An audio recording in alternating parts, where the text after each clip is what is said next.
Hey, Marble Truthers! It's the Ghost of Chaos, Karen, coming to you once again.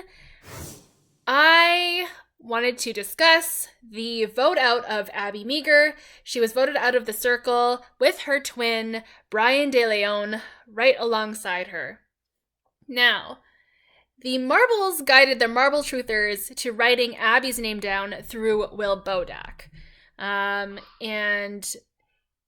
so last night, the twin twist was revealed, and to reflect this, the Marbles made Will Bodak the conspiracy pick and the purist pick.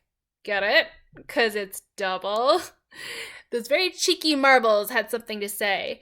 They gave me a telegraphic message.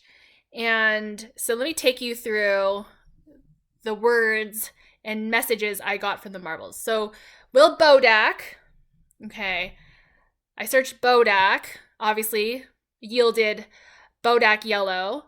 And then I thought yellow, okay, what's the significance of yellow? But they also gave, the Marbles presented to me an image of a faraway place. And then I thought, oh, Wizard of Oz, Yellow Brick Road. And the UK is a really faraway place. So I thought maybe this is the song Goodbye Yellow Brick Road, because we're saying goodbye to the person who we voted out. So I was like, okay, Goodbye Yellow Brick Road. That's by Elton John. Elton John is the Rocket Man. And then it just so happens that Rocket Man, the film, a lot of the music was produced at Abbey Road Studios. So hence the vote out for Abby. So that's how that happened. And therefore, the Marbles, once again, successful in communicating to us and guiding us in terms of the vote and what the vote would be. So good job, Marbles. You were accurate once again, and congratulations, Will Bodak, for not leaving the game. So, I think it's time for us to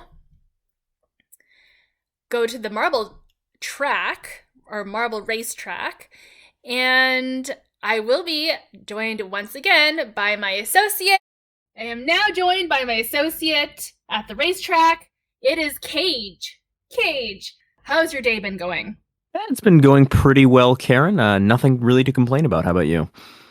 Well, I am feeling pretty antsy to see what happens with today's marble race. The skies are clear, but you wouldn't know that because we are now suddenly in some sort of gymnasium. This is the robotic roadway, and it is a crazy course. Any impressions since you have had a preview of the course so far? There's a couple different paths the marbles can take, and each of them very unique in their own aspects. So it should be exciting to see which marbles go where and which route is in fact faster. So the marbles are ready and they're off. Off they are down this beginning ramp with all sorts of barriers. It all leads out to one middle pathway as we see Daniel Kilby out to an early lead here and quickly being taken over by Cassidy King. Now the marbles split off, left side and right. As we can see here, when we zoom out, there's two different paths. The right side with a wind tunnel leading straight up, the left side with a little loop-de-loop in a circle here. And we'll have to see which side is, in fact, the faster route. It's probably about an even split, maybe a bit more marbles taking the right side approach. As now the marbles on the left side fly out into this big, wide funnel, and a ton of marbles start falling off from that right pathway with the wind tunnel. John Wilson is in first now here, 47 seconds. Another convergence in the path, a fork in the road. Who will take the road less traveled? And John Wilson smacked off by a hammer, and we're now just 5 seconds away from the 105 mark. And Devon Neville is in first. And Devon Neville at 105, falling off the map, but still in first, for that matter. Tons of marbles falling every which way with these two similar paths on the left and right with those barriers, and now marbles just flying in the air. As we can see here, the path for them to land on Will any marbles in fact land on it? That is the question. You can see tons of marbles off the course, off the course, off the course. This is a very tumultuous journey for these marbles. And eventually we get a landing, and it's Dina Browning in the lead here, bumping into one of these dice-looking things that break apart, and now Billy Anslow's in first. Brady Sharper is in first. Neck and neck they go through this final path here and into the dice again. Billy Anslow and Brady Sharper. 1-2. Who's it gonna be? Billy Anslow takes the crown, and Brady Sharper right behind. As we can see, all these marbles still in the back here, and tons more off of the course. Can't wait to see how many marbles did not finish this race. As we look here, they're making their way through that rotating barrier there. As we zoom up and zoom out here, a couple stragglers still remain.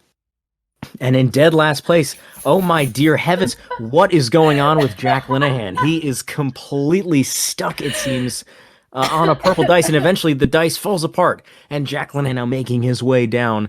Will he be the last one to finish? It looks like he's getting past Roy Fuller here. Kristen Williams, Eliza Scruton still in this. Yeah, now Jack Linehan gets past again. He gets bumped again by this fan, this rotating fan. My goodness, these three marbles. There's 37 seconds until the wall will eliminate these marbles entirely, and they're still getting through. And now Jack Linehan finally through down to the finish line. And now Kristen Williams and Eliza Scruton finishing just in the nick of time. What a very long race that was to get the finish. Only 14 marbles, in fact, finishing that race. But Billy Anslow is your champion with a time of 1:52.432.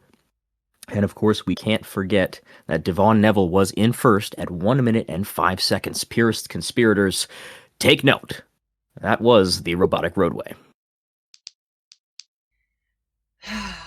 You know, last time I had to do this sauce on Devon Neville, and it took me all night to figure out why Will Trainer left. I hope I don't do the next video. Take a break. Yeah, I'm gonna make Eliza do this next one.